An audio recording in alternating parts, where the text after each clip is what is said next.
diligence et avec respect, Madame la Présidente. En question principale, je reconnais maintenant le député de Hochelaga-Maisonneuve. Ça sent la fin de régime, Madame la Présidente. Le projet de loi 3 sur les cotisations syndicales avait mal démarré quand j'avais coulé son contenu il y a quelques semaines.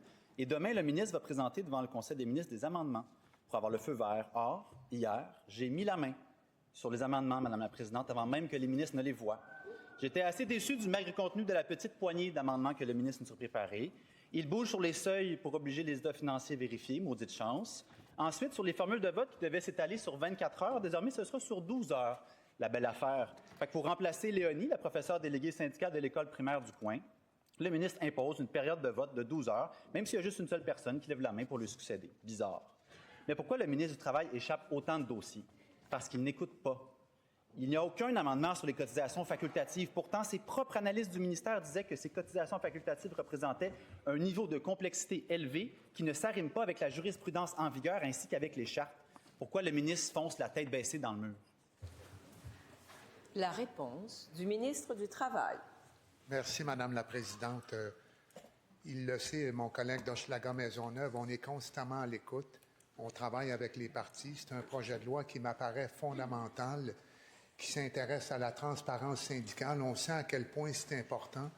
Je le répète, une Formule 1 au Québec qui donne un privilège important aux syndicats, qui oblige les employeurs de retenir à la source les cotisations déterminées par ces syndicats et de leur remettre. Je pense que ça impose une obligation de réciprocité et d'informer les travailleurs de l'utilisation de ces cotisations-là.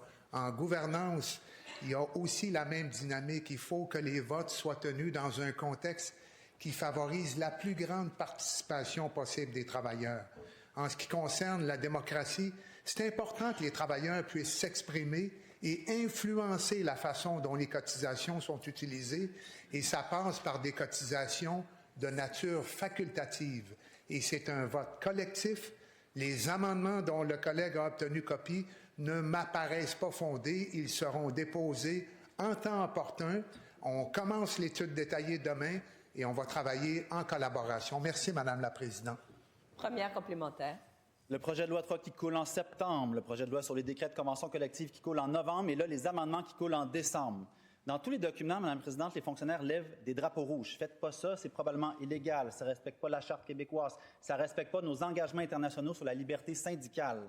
La machine gouvernementale parle, Mme la Présidente. Elle dit la même chose que le Barreau du Québec. Elle dit la même chose que la Commission des droits de la personne. Le ministre va-t-il se ressaisir, scinder son projet de loi et qu'on parle enfin des priorités des Québécois? La réponse du ministre. Merci, Madame la Présidente. On est élu pour répondre à des besoins. La loi 14 à laquelle le barreau faisait référence vise à trouver un bon équilibre entre l'exercice d'un droit de grève qui est reconnu comme ayant une valeur constitutionnelle et le respect des droits parfois fondamentaux de la population. Je pense qu'on a atteint cet équilibre-là et je suis convaincu que la jurisprudence va considérer que les enseignements de la Cour suprême du Canada sont respectés. Le projet de loi 3, je le réitère, c'est fait pour les travailleurs qui sont obligés de payer des cotisations et qui ont le droit de savoir, de s'exprimer et de connaître l'utilisation qu'on en fait. Merci, Madame la Présidente. Deuxième complémentaire.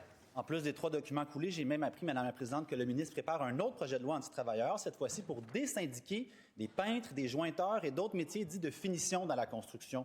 Il s'est fait dire par les patrons que c'est à cause de ça que les maisons coûtent trop cher. Fait que solution simple, on désyndique le monde pour qu'il gagne moins cher. Madame la Présidente, était rendue une drôle de place dans la vie quand pour baisser le prix des maisons, tu baisses les conditions de travail des gens qui les bâtissent. Puis pendant ce temps-là, Madame la Présidente, la CAQ maintient le salaire minimum à 16,10 $. Pourquoi le ministre veut appauvrir les travailleurs et travailleuses du Québec? La réponse du ministre. Madame la Présidente, mon collègue bénéficie tellement de fuites qu'il est même en avance sur moi, sur la connaissance que j'ai de nos dossiers. Donc, la prochaine fois, si vous me permettez, je lui poserai des questions. Si c'est possible, Madame la Présidente. Donc, il n'est pas question de désyndiquer, puis le salaire minimum, pour conclure, c'est encore une quête d'équilibre entre la capacité de payer des PME et le respect de la capacité des travailleurs à bas revenus de joindre les deux bouts. Merci, Madame la Présidente.